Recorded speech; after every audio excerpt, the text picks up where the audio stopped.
असं कळलं, मला कल्पना नाही तुम्ही का आलाय, म्हणून म्हटलं एकदा तुमच्याशी आत बोलून तुम्हाला विचारावं की तुम्ही येण्यामागचं कारण काय वेगळं आहे का, तुम्हाला काही तुमच्या मनात प्रश्न आहेत का. पण तुमच्या मनात काही प्रश्न असतील तर मला जरूर विचारा. पण आपण भेटतोच आहोत तर आज आणखीन एक बातमी लोकसत्तामध्ये आलेली आहे आणि ती नाही म्हटलं तरी जरा आश्चर्यकारक आणि संशय निर्माण करणारी आहे. गेल्या आठवड्यामध्ये मी आपल्या सर्वांशी बोलताना मुंबईचं कसं अडाणी सिटी करण्याचा डाव चाललेला आहे, मुंबई शहराचं, ही माहिती आपल्यासमोर मांडली होती. एक तर धारावीकरांना मी पुन्हा एकदा सांगतो की तुम्हाला आहे तिकडनं आम्ही जाऊ देणार नाही. धारावीकराला धारावीमध्येच घर मिळालं पाहिजे, आमची आग्रहाची मागणी आहे. त्याच्याबद्दल आणखी डिटेलमध्ये बोलेन.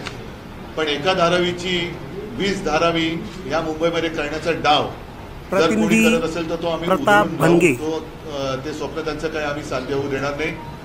म्हणजे धारावीकरांना उचलायचं, मुलुंडला नेऊन टाकायचं, धारावीकरांना उचलायचं, मिठागरात टाकायचं, दहिसर नाक्याला टाकायचं, तर या सगळ्या ज्या गोष्टी आहेत, कुर्ला मदर डेअरीमध्ये टाकायचं.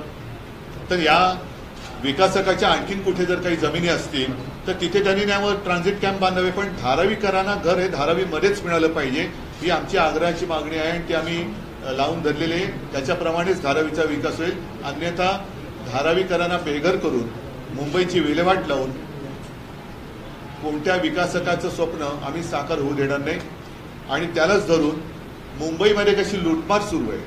काल आदित्यने रस्ता घोटाळ्यांचा विषय मांडला, म्हणजे कॉन्ट्रॅक्टर माझा लाडका, ही एक त्यांची नवी योजना आहे.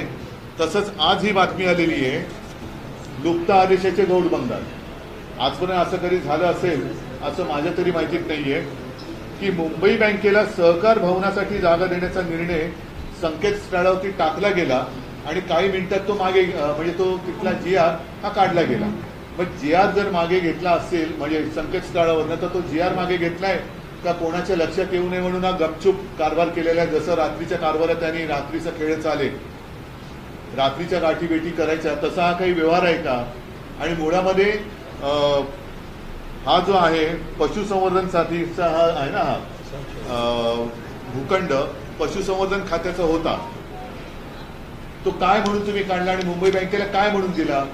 मुंबई बँकेमध्ये तुमचे जे काय म्हणजे या सरकारात जे बसले त्यांचे चेले चपाटे आहेत म्हणून त्यांच्या घशाचा भूखंड घातलाय का, तर याचं उत्तर हे मुंबईकरांना मिळालं पाहिजे. आणि अशा किती पद्धतीने तुम्ही मुंबईच्या जागा या तुमच्या चमच्यांना देणार आहात. ही मुंबईची जागा आहे, आमचं सरकार 2-3 महिन्यात येईल आणि जर हा निर्णय तोपर्यंत राहिला तर आम्ही हा निर्णय नक्की रद्द करूच. ज्या कामासाठी हे कामं भूखंड आहेत, म्हणजे जसं कुर्ला मदर डेअरी असेल, मुलुंडचा नाका असेल, दहिसरचा नाका असेल, ज्या ज्या कामासाठी ते भूखंड ठेवले असतील त्याच कामासाठी त्याचा वापर होईल. अन्यथा दुसऱ्या कामासाठी आम्ही जर तो करून दिला गेला असेल तर हे सगळे निर्णय आम्ही रद्द केल्याशिवाय राहणार नाही. हे आज ठामपणाने मी मुंबईकरांना सांगतो. बाकी परवा सुद्धा